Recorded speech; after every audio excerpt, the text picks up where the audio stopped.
Доброе утро, дорогие зрители. Вот я вновь на работе. У меня топится маленькая печь сейчас.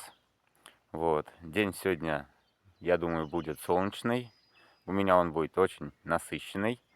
Вот. Буду опять заниматься сейчас, пока топится печка, загрузкой большой печки. Вот. Колоть буду, пилить дрова.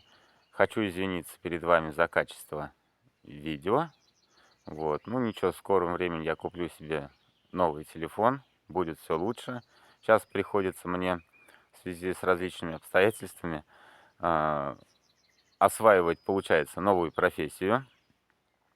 Буду оператор сам себе, вот, режиссер, вот так вот. И надеюсь, у меня будет получаться ролики с каждым разом лучше и лучше. Оставайтесь со мной, смотрите.